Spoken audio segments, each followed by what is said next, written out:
had a note the MD guys in the corner. I have to. That's right. Yes. That John had, yes, and most dangerous guys. I have a funny story to go with that too.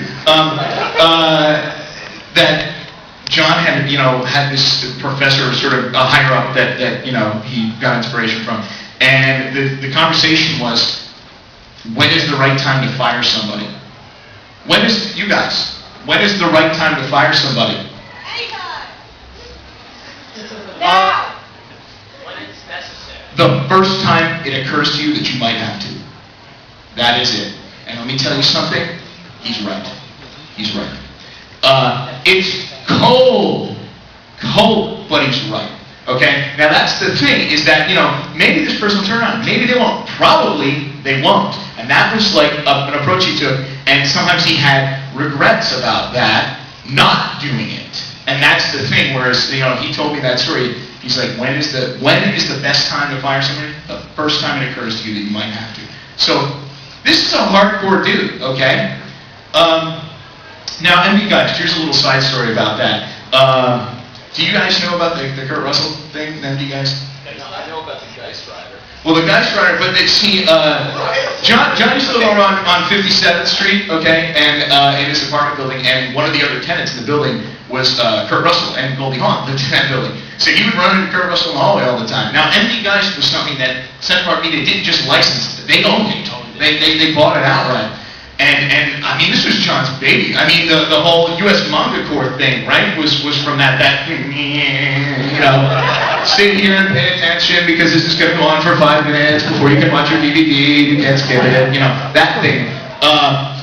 And he had conversations with Kurt about, making a movie. Like, we should make this into a movie. This would be great. You can start, blah, blah, blah. And then he's like, and the next thing I know, Kurt Russell has this movie called Soldier that comes out. Oh, really? Yeah, have you ever seen Soldier? Which is a rip-off of MD Geist. It's about, this super trained soldier who they think he's obsolete, and they don't believe him for dead on, this garbage planet, and then he sort of leads this revolt. And it was funny that, Does Soldier make sense? It's thin at best, but yeah. So, and he was convinced that fucker stole my idea. So, do you guys have any JOD stories, or when you're first meeting him? I know your first meeting with him on the airplane. Yeah, I actually met JOD by sitting next to him on an airplane.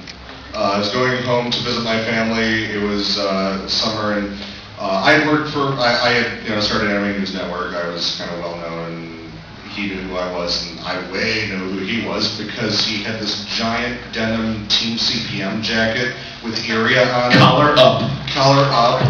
And I'm like, that's John O'Connell. And by luck and happenstance, I got the seat next to him, and he talked my ear off for the entire plane ride, and he offered me a job on the spot, which was really, really weird. Yeah, see, that's the thing. At the time, especially, CPM was a little bit of a bigger company. Yeah, they were quite common. But let me finish. Oh, okay. I had just quit my job at the time, and I was looking for something else, and so I was really excited. So you were a student still, right? I was still a student, but I needed a job. New York's expensive. So I immediately got off the plane, went right to a payphone, and called my mom, and she's. I'm like, Mom, you'll never guess. I just got a job with Central Park Media. I ran into the CEO on the plane. And she's like, that's great, honey. Wait a second. Isn't this the company that kept sending you all those really horrible porn screeners? Yeah. Oh. Well, don't expect me to be bragging it to my internet friends, honey. Yeah, and what were you saying? Justin was a fan. Not a regular kind of garden variety otaku as because he had started what is now one of the top 1,000 websites on the planet, yes? We'll go with that. Okay, we'll go with that, Anime News Network. But, clearly somebody who knew this and that and the other, and also Justin had experience with video editing and some technical things as well. But, John, being this hard-ass boss, he still listened to anybody who had a suggestion, which sometimes was really cool and sometimes was horrible, because we would get crackpot emails from you people. And it would be like, blah, blah, blah, blah, blah about this. And, sometimes they had a point. It would be a thing. And you'd have to go, oh, okay. And, but John would come in with a piece of paper and be like, what the fuck is this? He'd see it in your face. You'd have to be like, And, with John, you had to have an answer. He asked you a question. You had to have an answer, And that was the whole approach with that, with John, and trickled down to Stephanie, the VP of production, we talked about earlier, was don't ever give me problems, give me solutions. When you would have a meeting, a production meeting, and talk about things, you would upset him if you're like, well, we have a problem with this phase of the production, whatever. You had to be like, we had this problem, and this is what we're doing, right? And here's a little thing that, getting into this, there was because John had worked in Japan for years for Sony, and he was the first non-Asian VP in Sony. Yeah. So that's obviously a huge deal. Yeah, and so there was certain Japanese-esque, I guess, little things that we would have to do at work. Monday morning, everybody get up, everybody stand up, everybody get up. All of you, stand up. Okay? Everybody stand up, okay? This was every Monday morning? Every Monday morning, we'd all pack into a room the size of this table. 9 a.m. sharp with attendance. 9 a.m. sharp, they took attendance, and everyone would stand around, and John would sit and read, like, the company credo. And if you got 100% attendance at the end of the year, he gave you $20. In cash. But what he would do, also, when he gave it to you, is he would be like, I'm going to buy you lunch, and he'd palm it and be like, here.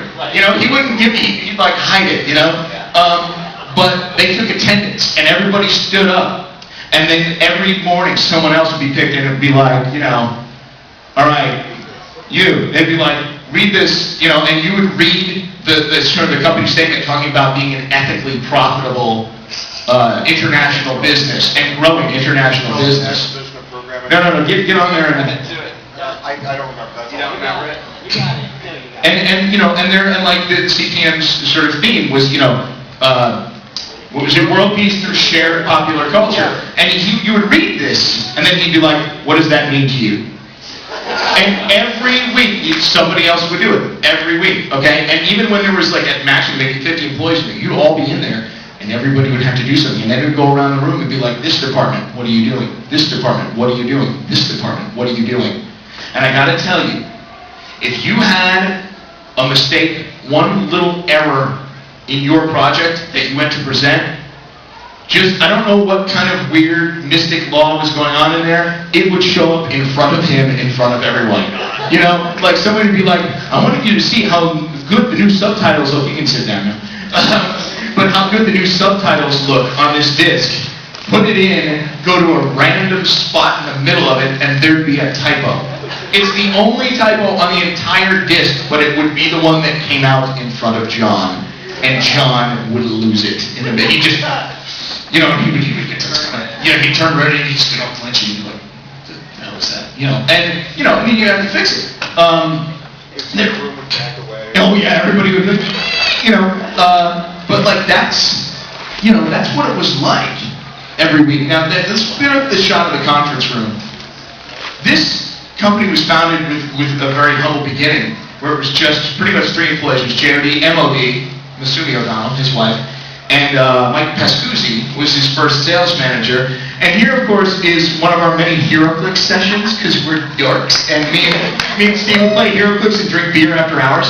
As you can see, it's 8:30. Take note on the wall of the Blue Girl cell. That's right. So, and that's the thing, is you're in this place where there was wall-to-wall anime and tentacles everywhere. Can you see the chairs that we're sitting in? Okay? Chairs. He called those his $1 million chairs. That's right. Because he founded the company, and the first furniture he ever got were these $2 resin chairs, and he still had them and used them in meetings. By the way, they were filthy. Yes. I mean, and you can even see, because there's scuffs all over the wall and all this stuff. If you turned them over, they were black. Yeah. But he hung on to them because it was like this symbol that represented, sort of the humble beginnings that he never wanted to forget. Oh yeah, one weekend, because the walls were all scuffed. I said, just buy us a 12-pack of beer and